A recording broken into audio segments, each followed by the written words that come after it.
Yeah, and everyone, how are you all doing today? I hope you all had a wonderful day again. I got rested from running around like a headless bunny for over an hour yesterday in Super Metroid, but that was an adventure.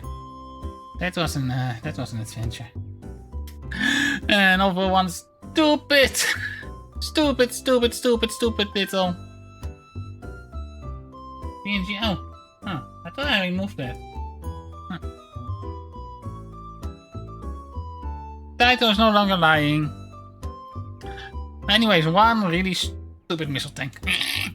So angry when I think about it, especially the location of it.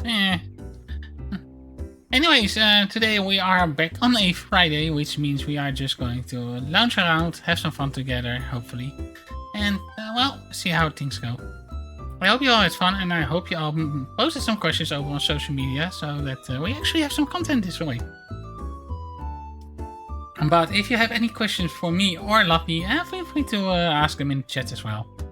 I will see what Lappy has. I got him stored, so he cannot do anything stupid. He's kind of known for making things more complicated than they need to be. So his sister gave me permission to do that, so. Anyways, so yeah, let's head on over to the social medias and see what questions we have there. And so, if you have any questions, let us know in the chat. Let's see, anyone have a question here on Twitter? I don't think so.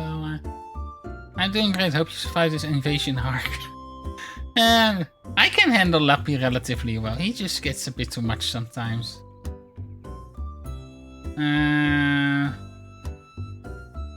What a nice outfit. Maybe Ina can put on a kilt. I mean, kilts are just skirts, right? Or am I missing something here? No, I've worn skirts before, so. I mean, you guys make me do it regularly for some reason. And again, I guess I can understand the reason. I mean, skirts show off your thighs and legs, so. And I have pretty nice thighs and legs, so I guess that's a fair point. I guess I should be nice to you guys about that, because I guess you do recognize how amazing my thighs are. Okay, so let us see what we have in the news this week.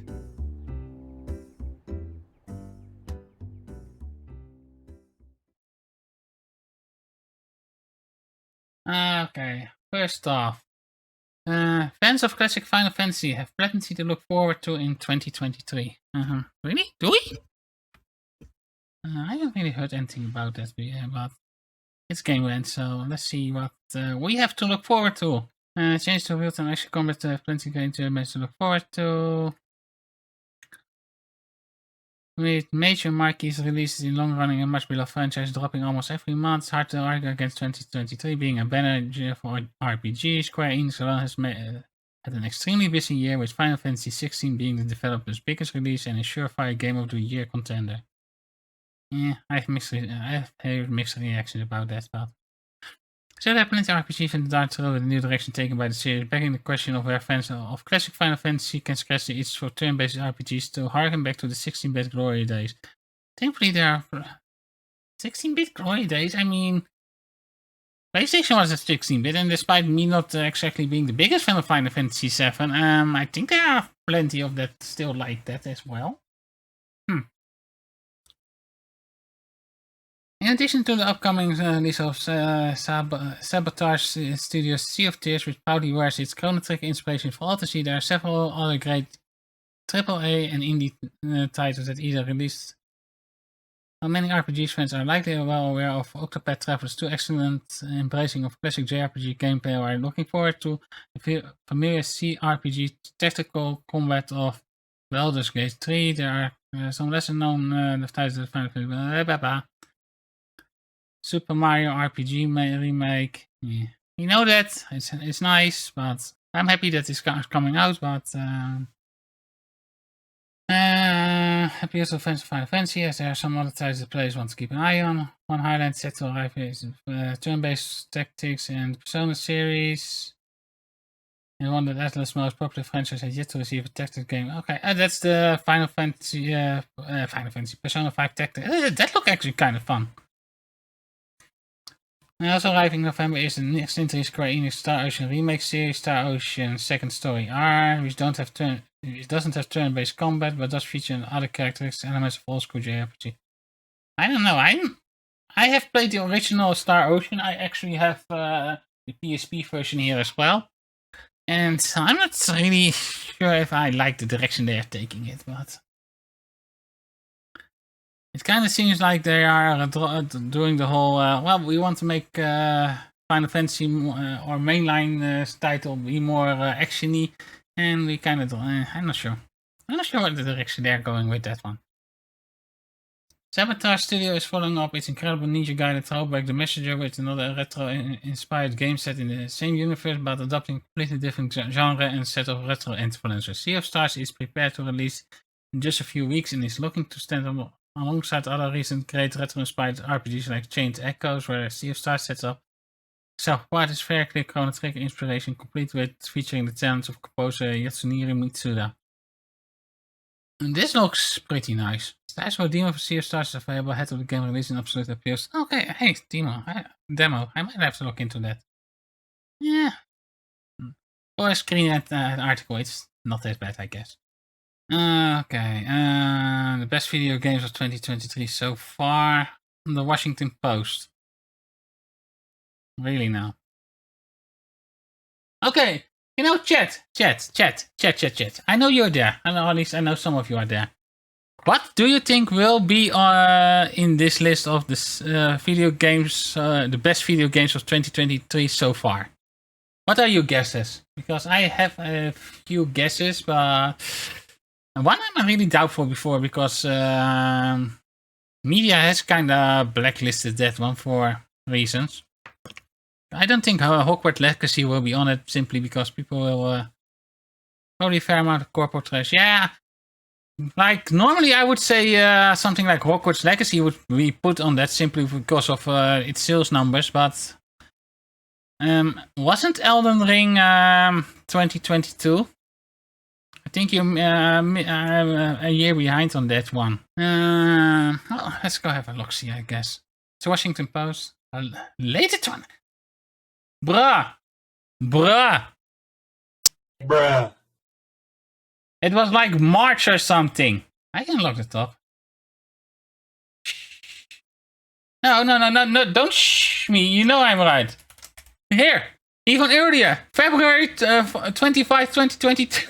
No, don't shh me when I'm right about the game you are totally hyper about. No. Just admit that I'm right. No. Don't shh me. Don't shh me here. I am right. You. Don't hit me either. Nooblas. Don't hit me. Or else.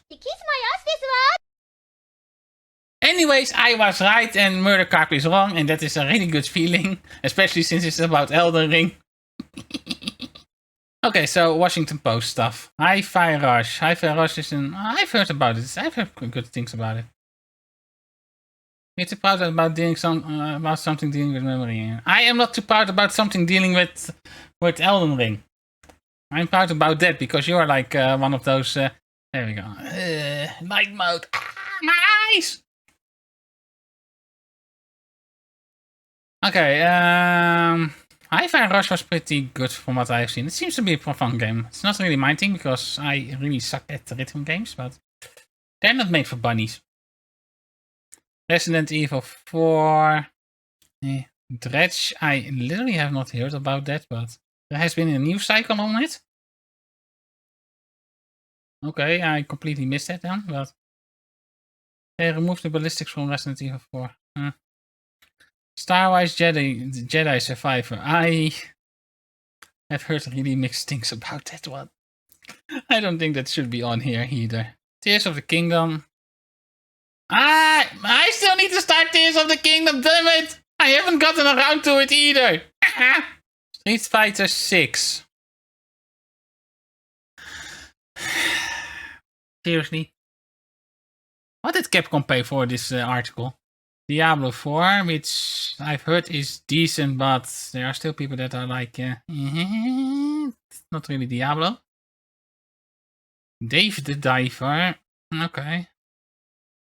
Never heard of that. Final Fantasy 16. I was expecting that one to be on there. Pikmin 4. Wait. Pikmin 4 isn't out yet, is it? What? It is? Oh. It was released today. How can you say on day one that it is... This is why I don't like Game Journal. Oh, this game has just been out. We have like half a day of playtime on it. It's best game ever! Best game of the year! It doesn't work that way! I mean, you can have fun with it, but that doesn't mean... Stupid Game Journals. Yep, well, at least these ones say so far, so... That's a thing. Okay, and that was it, so... Some really weird choices there. Most anticipated game releases for August 2023. So, what is coming out in August? Since we're almost in August, which also means we're almost at my anniversary, my second one. Yay! Armored Core 4. I've heard about that. Not really my thing, but seems fun. Baldur's Gate 3, also not really my thing, I think. Immortals of Avium. I have not heard about that at all. Let me guess, FIFA is up next then, probably. Sea of Stars, that's the one that we recently read in that other article as well. That one actually seems to be getting some hype. Strongfall, Further Away, Marble It Up Ultra, Bomb Rush, Cyberpunk, The Texas Chainsaw Massacre. Yeah, not really my stuff, but pretty sure some people will be happy with it. Velvet Into the Enoverse. Would be fun. Would be fun if I had a game where I was featured in. Dolphin Emulator gives up on Steam, but won't remove Yeah, this is a fun thing. Let's see, PC Gamer. This is a thing that it might be a hot take. I know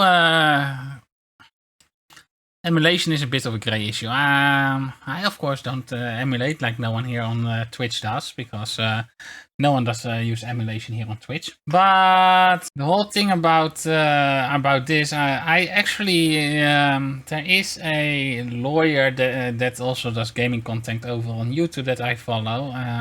But he went over this and he pretty much said that it's kind of illegal to do it if you are, unless you completely do a full-on rewrite of everything that is used in it on your own, and not use anything from what is found within a Nintendo Wii or whatever console you are making an emulator for. 6 weeks after the GameCube and Wii emulated Dolphin was removed from Steam, which is one of the stupidest moves they could have done, due to a letter from Nintendo claiming it's violated Nintendo property right. The emulator developers have issued a detailed response on the Dolphin blog.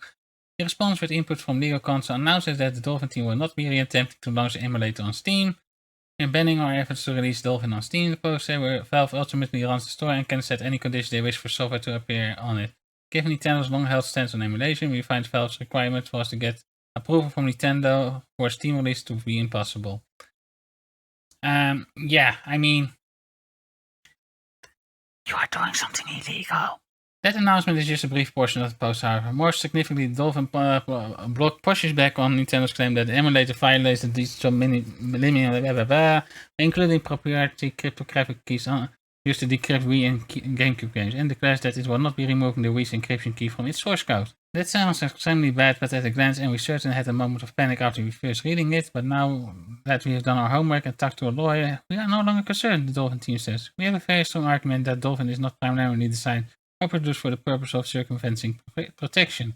Yo, I have a question. Oh boy, here we have an indie. Okay, how do Bundry and Senior stay so? Sorry, indie, but we do not stay cute. We lose our cuteness pretty soon after we stop being babies. After then, we're not longer cute. So, no, we're not cute. Stop it. The thing is, emulation itself is not illegal. You are allowed to emulate a console, but the code you use has to be completely your own. And then no matter what is done by the original company, they cannot stop it because you pretty much make original code that just copies what their console does. But this is the specific element of Nintendo's claim against Dolphins requires a bit of explanation because it was. They are not really selling pirated content. What they were doing, the Dolphin team that is made the Wii and GameCube emulator, tried to get the emulator onto Steam. I think it was free, but they wanted to make it have a larger platform for providing it and make it easier for updates and all that and blah blah blah. But the thing is, the emulator uses an encryption key that comes from an original Wii. So it's using content from an original Wii in its code. And that's pretty much is using that copyright code in its own code. So that's pretty much where the issue lies here. And they're using it to play those games. That will be fair enough on one hand, but it pretty much is Nintendo saying like, yeah, no, you cannot do that. That's just our code. And that's where the problem comes in. They can pretty much close it on that because that code is Nintendo's. It's Nintendo's copyright. If they somehow had managed to make their own encryption key that they used somehow and use that, then yeah. Then it would be a different kind of thing because they would have used their entire code of their own. At least that is how it has been explained to me.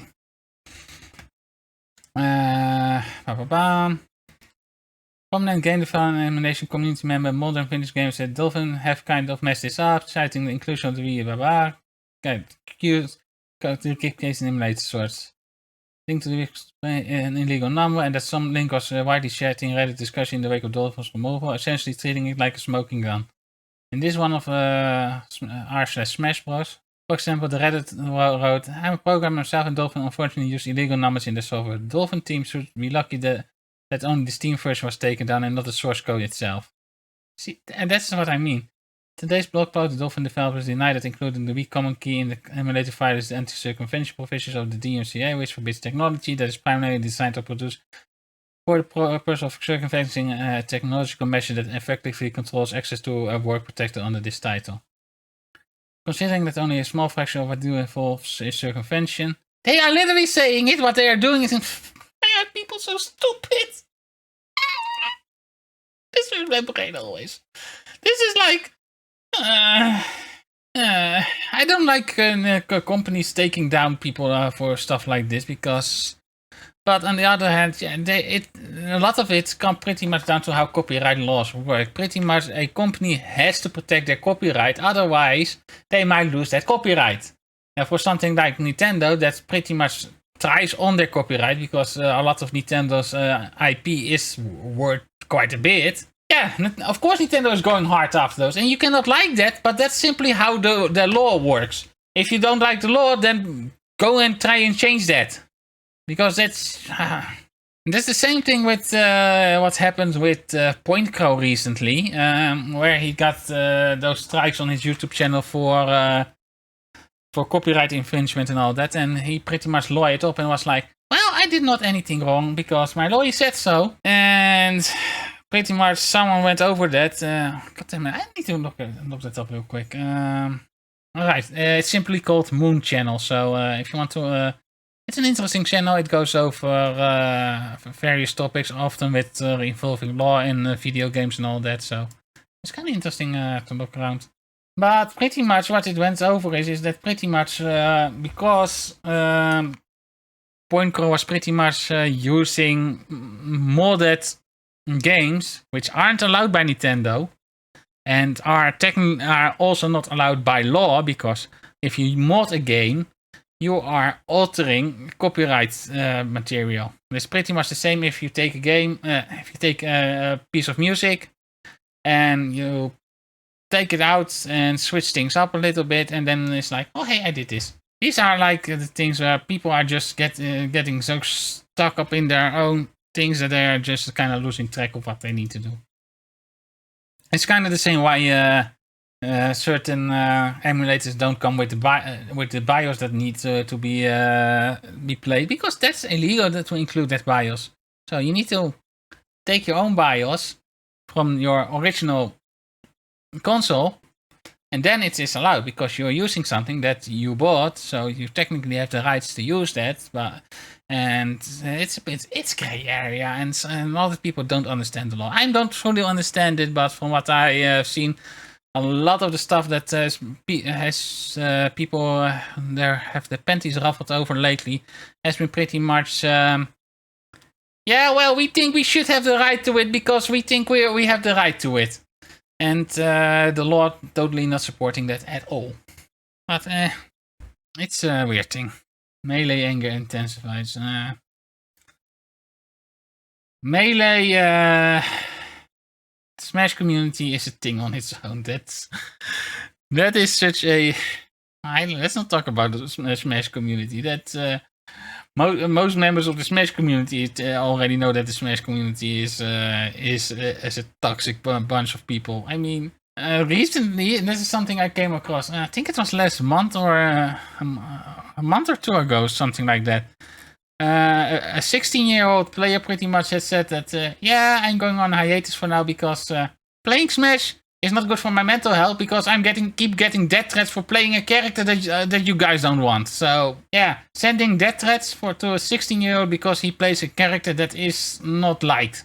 Yeah, that is the maturity of the Smash community. Then again, something in the Smash community can also be said considering some other stuff that happens there a lot, but let's not go into that because that might get me demonetized. You're part of the problem. Robert Pattinson solely dissed Christian Bale and Ben Affleck for ripping their physique for Batman role. In 2022, the Batman Robert Pattinson embodied the Cape Crusader with a fresh approach. His portrayal focused on a detective-oriented Batman driven by a passion for solving crimes and bringing criminals to justice.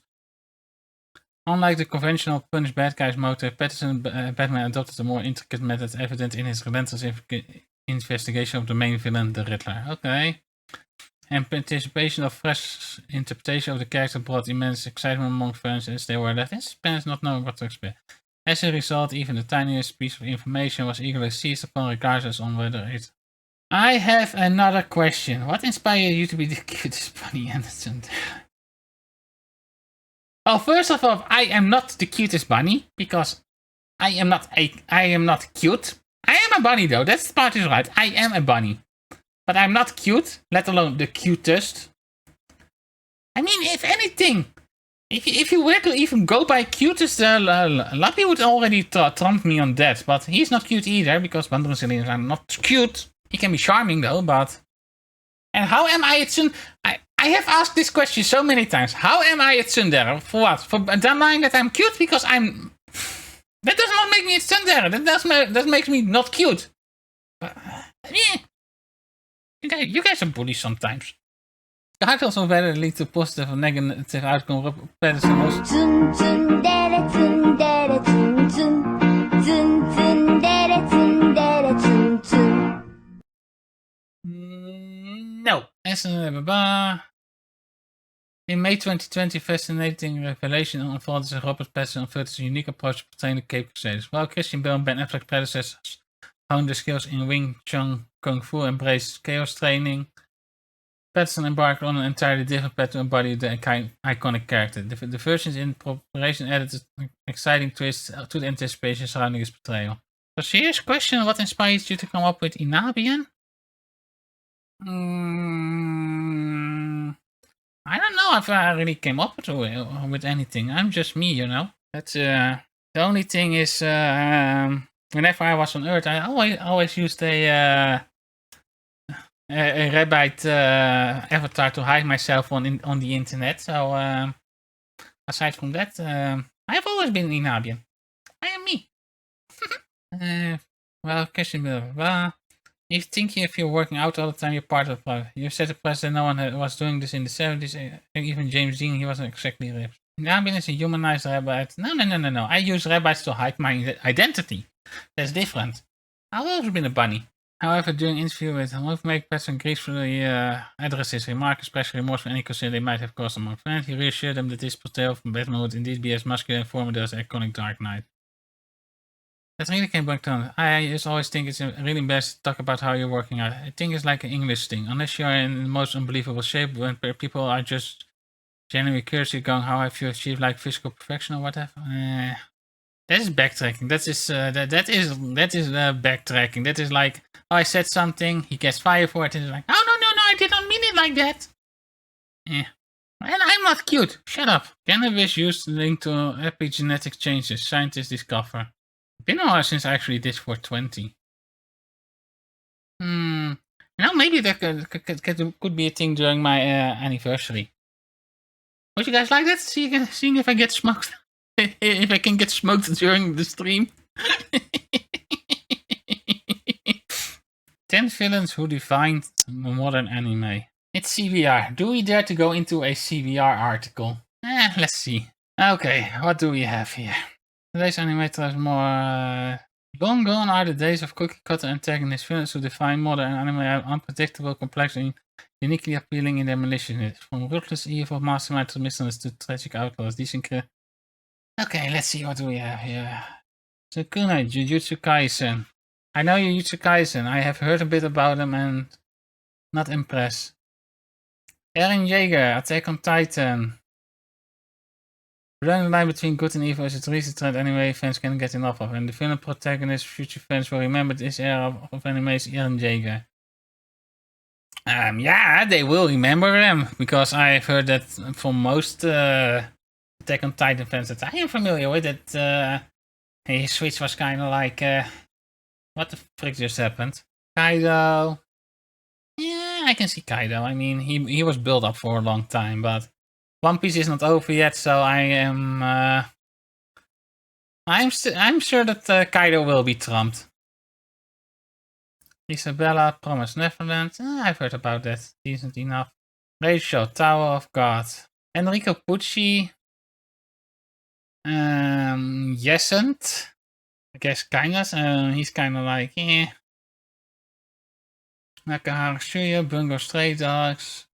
The thing is, I wouldn't even say Pucci is like recent. Like, when was the manga version of Stone Ocean actually? I think that's well over a decade ago, if not more. Finland Saga, I've heard about that, so fair enough. Dabi. Memorable films from the symbol of all evil for all for one to fun-loving Yandere Himakastoga. Yet no MHA's protagonist could compare to Dabi in terms of brilliant emotional writing and narrative.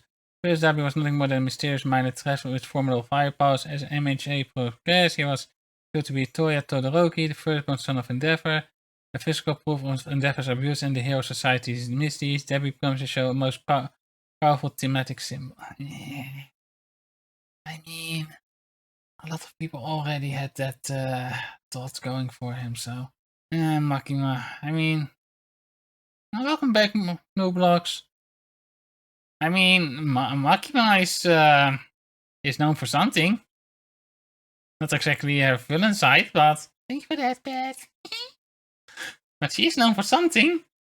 I think something like woof woof. I do remember a lot of people barking for her.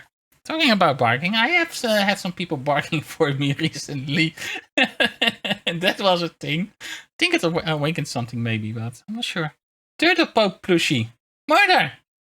You can have a Turtle Pope plushie. A Muriel plushie? That is a thing.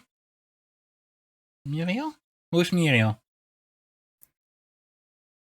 Or is that the name of the Turtle Pope? Okay. Don't you want a Muriel plushie? Or Turtle Pope plushie or whatever? Square Enix responds to Final Fantasy 16 sales concerns. Points of the PlayStation 5 install base. Oh jeez! Oh jeez! Oh jeez! I have something to say about that. Sony has pretty much all but discarded the Japanese sales base of themselves by pretty much catering to California, because that's pretty much the only thing they're catering to, because no one else is liking what they are doing. And then if you as a publisher have a timed limited release on that console. You're surprised that you seriously put me in charge of Square Enix. I will do a better job than whoever is in charge right now. Damn it! That is basic. This is basic business practice. Oh no, this console is not doing well. Well, let's just release our games just for that console for the first period of time, so that dumb butts. Elden Ring free download tease, but not for everyone. Well, since we have a murder here, let's see what this is about. Lots of Elden Ring stuff today. Yeah, game store exclusives are dumb too. I completely agree with that. Elden Ring is widely considered to be one of the best video games of all time, and for good reason. Elden Ring not only features the challenging gameplay that fans from Software know and love, but its enticing world of Lands Between was filled with wonder as much as horror, encouraging players to explore every corner. Except when there is poison, because some people would avoid that as the plague. Not calling any names here, but... Developed by the studio behind the likes of Dark Souls series, blah blah blah blah. Some would consider Elden Ring to be the pinnacle of From Software's creative achievement. The notion was perhaps justified when Elden Ring won the Game of the Year at the 2022 Game Awards. Being released in February 2022. Oh look! February 2022. The second month of 2022. Not the end of the year. Because the year has 12 months. Ow! Ow! Ow! Ow! Ow! What was that for? Why are you booing me? You know I'm right. Murder carp? More like bully carp. Being released in February 2022, many fans will have now experienced everything there is to discover in the Lands Between by now, so it stands to reason that fans will be calling for more Elden Ring goodness. Thankfully, almost a year after its initial release, that call was heard loud and clear with the announcement of the expansion, Shadow of the Earth Tree. Sadly, at this time we do not have a release date, but many will be hoping it will launch by the end of this year or early 2024. We'll be having our fingers crossed. I hope we get a full power Radahn to fight. That would be fun to see people struggle too. I'm already enjoying the agony people will be going through with that. Or Millennia at full power. That would also be fun. It looks like it's a no nothing. Yeah, pretty much. But many will be hoping. Yet, despite its immense popularity, many games have not had the pleasure of experiencing Elden Ring for multiple reasons. However, that may be about to change soon, as recent speculation is believed that Elden Ring could be headed to Xbox Game Pass. So why are some believing that Elden Ring is on its way to Xbox Game Pass? This week, Sarah Bound, Microsoft's VP for Game Creator, experienced an inconsistent, twisted and encrypting message that perhaps hinted at Elden Ring's imminent arrival on Microsoft's subscription service. Firstly, Sarah tweeted emojis of an elderly person in the ring, followed by an Xbox hashtag. Then Bond followed up with another tweet featuring an image of the From Software RPG. This, of course, said fans. Okay, so their Elden Ring might be coming to the Xbox. Okay. Cool story, I guess. It was a really big nothing burger. Talking about burgers, photo of McD's prices at Connecticut restaurants go viral. And now I kind of want some Mac rejects. An image of McDonald's menu this week went viral because people couldn't believe the prices depicted. Twitter user Sam Lerner says he snapped a photo at the McDonald's located at the Connecticut rest stop. In the photo, a Big Mac combo meal with fries and a soft drink is $17.59. Millennia and Alexander have Vtubes. Huh, cool. Other combo meals like quarter pounder with bacon and cheese are priced at $18.99 in the photo. Menu price for many restaurants are often higher on delivery apps than in store. On Grubhub, a Big Mac combo comes meal from the Darien location will set you back at $20. Oh, Jesus Christ. What the heck is retail prices? I think I'm barely out $10 when I go for one. This is on Uber Eats, by the way, so for where I live. A single Big Mac burger from Uber Eats would cost me $12, and that's with Uber Eats and all that. So that's already marked up and all that. So yeah. Anyways, if you can still hear me, I actually got the prices from if I went straight to the Mac myself. A Big Mac menu or for a normal size would cost me $7, and a large would cost me $7.50. So that's hella pricey. Yeah, here it is. It's just that location is stupid pricey. Let's see. Using data from Pantry in Florida, food research site Learner found McDonald's in Lee, Massachusetts. This is a Big Mac for $8.09. Yeah, that's more in line with what we have here as well. So yeah, it's pretty much. There's a McDonald's that uses a really bad markup. Let's see if we have anything else here. So how have all you cuties been today? They'll say, now you're cute because you are all those cuties. You are cute. Yes, you. You are the cute ones. You are cute. Yeah. I could say that because I was on the ad break anyway, so. PlayStation 1 styled indie Metroidvania Pseudo Regalia has some of the slickest and sickest 3D platforming I have seen in years. Well, it's a Metroidvania, so let's give it a look. Sometimes feel like the age of classic 3D platformers is long behind us. Well, I mean, to be honest, aside from a select few classics, how many actually good 3D platformers were there? I mean, then I see a game like Pseudo Regalia and feel that burst of excitement, this chance of to double jump, wall run and parkour my way around the world. In even better news, I won't have to wait long to play it as it's out on Steam next week. Pseudo Regalia emerged as the winner of a month-long Metroidvania game genre run over Indie Heaven itch.io earlier this year. Before the dev Ritz decided to expand the original build, developed it in a mere 3 weeks with a full edition featuring more levels, a story and revamped visuals. The game is a 3D Metroidvania set in a dreamlike castle Sensa, which heroine Sybil must escape by exploring the open-ended castle and finding her way out. Pseudo Regalia looks absolutely fantastic in motion, offering what looks to be a hugely flexible and agile movement system that allows Sybil to scale levels by leaping between platforms, scaling poles, rolling up and along walls, performing air jumps and dashes and more. The game's short trailer gives a great showcase of the impressive maneuvers possible, bringing to mind the classic puzzle platforming of games like Prince of Persia, The Sands of Time, Jak and Daxter, and Crash Parkour Champ Mario. As well as moving around, you will come across enemies in need of lamping, with combat similarly built around the fast-flowing movement. Game's low polygon and sound aims to revive the era of placing them. By the tight feel of modern game, will probably last longer than its roughly 22-hour game jam build. The definitely highlighted will remain a compact experience designed for multiple replays thanks to a variety of different possible routes through the castle. Let's give it a look.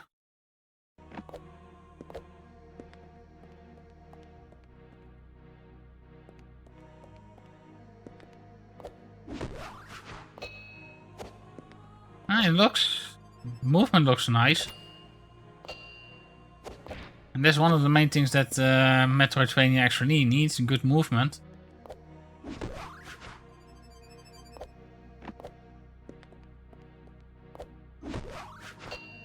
And honestly, I am also kinda want to see the combat here.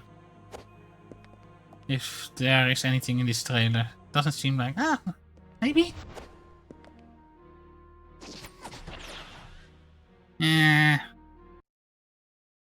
Combat is... It looks nice though. So, maybe keep an eye on if you're interested. I might. Dark 1990s Power Ranger theory explained. It's screen rant. This is going to be really stupid. This is going to be really stupid. I already know this. This is going to be so... This is screen rant on a dark theory. So this is going to be like... turbo stupid. Had a few very specific requests for his team and superheroes, and this dark tier explains why it had to be this way. Okay. Among the lore that kicks off the formation of the Mighty Morphin Power Rangers, there's the idea that the Power Rangers must be teenagers with attitude, and one tragic theory explains why that has to be.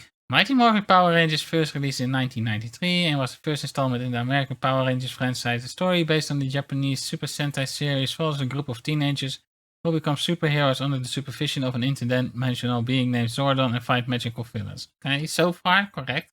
Kinda. Oh, Indy! If you're still there.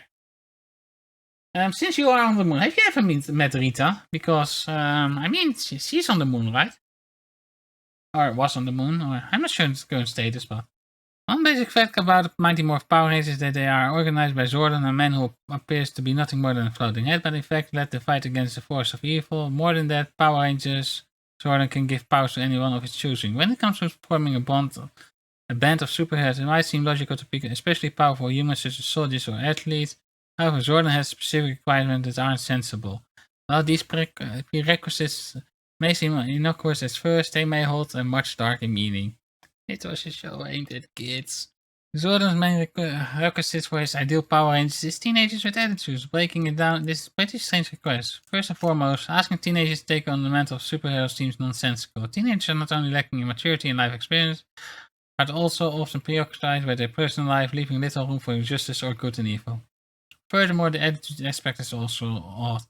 While it makes sense to want energetic and passionate individuals in a superhero team, this could become dangerous if too much attitude leads to a bad decision making or an overabundance of emotions. Okay, we still haven't gotten to the theory. We are like 3 paragraphs in and still don't have the theory here. Another request Jordan makes in episode 1 of Mighty Morphin Power is for overbearing and over emotional people. If the teenagers with attitudes request seems out of the ordinary, these qualities are even worse. Overbearing is almost never considered a positive characteristic, and over emotional can also often be seen as more of a burden than benefit. However, it seems that Jordan seeks these qualities presumably because they lead to often more redeemable traits such as determination, caring, and ambition. Although Jordan's demands sort of make sense when they are picked apart, they may be a bigger and darker reason that the Power Rangers seek out emotional intent. Jordan looks for in this role because he knows he can take advantage of them. First and foremost, teenagers are apt to ask fewer questions than adults, and there's no questioning that they would be swayed much more easily to become superheroes than a grown adult would. Jordan may understand this sense of naivety and willingness, so he specifically targets teenagers to become the Power Rangers to avoid any major concerns or roadblocks. Oh, come on. Are we really going that way? Additionally, a teenager's willingness is only made worse when they are an emotional and passionate individual. A hot adolescent is definitely more likely than invest themselves in a cause like fighting for the powers of evil despite the risk of consequences. Their personality makes them more attached and less likely to back out when things become difficult. In this way, Jordan's request makes perfect sense. He chooses teenagers with attitudes because they are more easily manipulated and predisposed to be loyal and determined. While this dark theory about Jordan does make sense, his choice for Power Rangers can also be explained in a far more innocent way. Which it most likely is.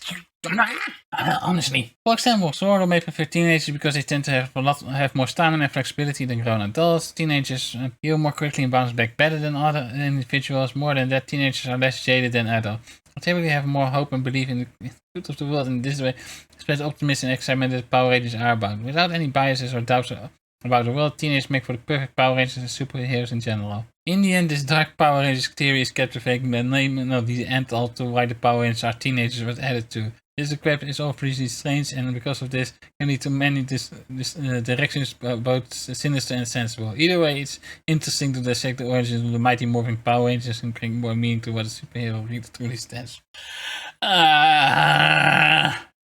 Plain. Why do they always have such stupid takes? Crunchyroll announces 5 new acquisitions at San Diego Comic-Con 2023. Oh boy. Let's see what the Crunchyroll localizers are going to get to butcher this time around. One Piece film, gold, yeah, well. Okay, so 3 of the 5 announcements have been One Piece movies, which, yeah, okay. I haven't heard about this. Looks kinda interesting. Around the middle of the 21st century, all war on Earth has ceased. The sudden widespread appearance of heroes, people with supernatural powers who only wish for peace, has drastically transformed the world. In a world where the heroes of each country work to maintain this newfound peace, the one protecting Japan is a young girl named Shai who is crippling shy. That sounds familiar. Lucky Paradise. And that's pretty much it for today. Anyway, we got to some news here today, so that being said, do I have any pets? I have a fish tank with fishies in them. Mostly, it's a pretty big fish tank. It's like 1 meter wide and 40 centimeters high or something. And I have a bunch of exotic fish in them. Mostly guppies though. Guppies are easy to maintain. I have a dog. Wait, a dog that has a dog? Marina, what's your response to the allegations that you... I started playing Needy Streamer Overload. I have not played Needy Streamer Overload yet. I'm not a rabbit in human form. That's not true. I might have some resemblance to them, but I'm not a rabbit. I actually recently finished Oshinoko. and it gripped me right away. It's I actually, if you go through my MND playlist over on YouTube, I actually did I did. A bunny friend of mine did a cover of did a dance on the opening of Oshinoko. On my anime list, I have been honestly, I haven't really been watching anime lately, mostly because I've been busy with other stuff and all that. I have my anniversary stream coming up in like a little under 2 weeks now, so I've been working on a lot of that. The song is a banger. The series caught me right on the first episode. I was like, initially thought it was kind of like one of those overhyped things, but